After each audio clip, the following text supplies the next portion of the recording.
Hello, my name is Britt Curtis. I'm the director of the Holland Project here in Reno, and this is the 3-Minute Film Festival.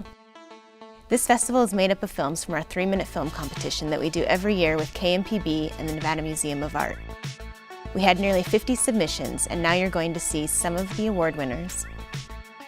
First up, our special jury mentions. Here is Foam, directed by 14-year-old Tucker Rash.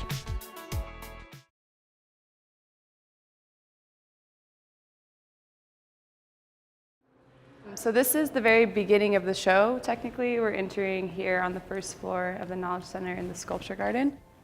The first floor is kind of the main gallery, the main sort of direction of the space, but that is the space that's most utilized and most seen. I mean, I kind of, in a certain way, had to change the shape of the Knowledge Center. In terms of the heads, for instance, on the second floor, that entryway is a really powerful space, and those cardboard heads were some of the most powerful work, I felt like. They really had a lot of weight in the show, in concept and in aesthetics. So this is a nice contrast to the cardboard heads, obviously aesthetically with the color and the paper mache and the wood. It was difficult to really create that space, but on that second floor, I think it was really successful. Art actually does do this crazy thing in bringing people together. People get interested about something, they want to be a part of it, they want to connect, and that's really that's how changes are made, and that's what we were hoping with the show. So this was a collaborative piece made by our youngest artist in the show. It was done by the Child and Family Research Center that's here on campus. I think in this form of activism and using these concepts in art, it has to come from a collaborative aspect. I think it just carries so much more weight and is a lot more powerful. That was done by another high school class. Molly Moore was the instructor who sort of came up with the concept for that. And what they did is they had a big picture of a bighorn sheep that was blown up and photoshopped, and each student was given a small square. It was gridded out, and then each student was given a square to work on. So to me, this is just like such a beautiful metaphor in and of itself, is that like each student has their own box, their own small portion of it, and it doesn't like make any sense until it was put together, and then when you step back from it, you see the bigger picture. So to me, the summer sustainability isn't about making work out of trash. It's not about pulling things out of the garbage and then like gluing them to a piece of cardboard. It's more about what that actually means when you do that.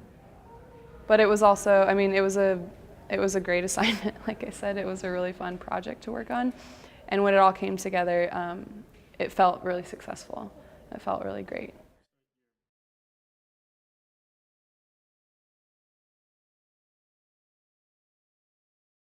Here's a look at some of the stories that are expected to make headlines this week, courtesy of the Reno Gazette-Journal. Burning Man, the annual Arts and Free Expression Festival, starts this week in Black Rock City, and its backers say it brings millions of dollars to northern Nevada. 2 years ago, 52,000 people created an estimated $44 million in economic impact. Last year, more than 68,000 people brought an estimated $55 million. Burning Man is named for the burning of a giant wooden effigy at the close of a week-long festival held in the middle of the Black Rock Desert. After thousands of students swarmed into the residence halls at the University of Nevada, Reno during move-in day on Thursday, fall semester classes will begin Monday.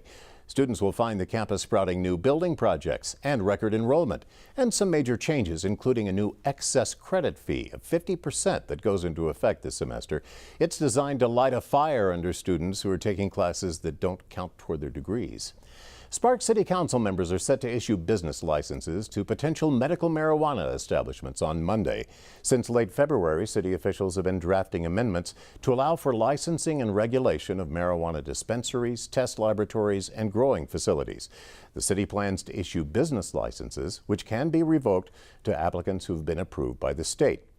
The license expires if the individual loses his state registration certificate. Sparks Police would also be allowed to inspect each establishment, verify state-issued employee and agent registration cards, and create safety plans and operational requirements to regulate the facility. And the 26th annual Best in the West Nugget Rib Cook-Off starts Wednesday at Victorian Square in Sparks, ending on Labor Day.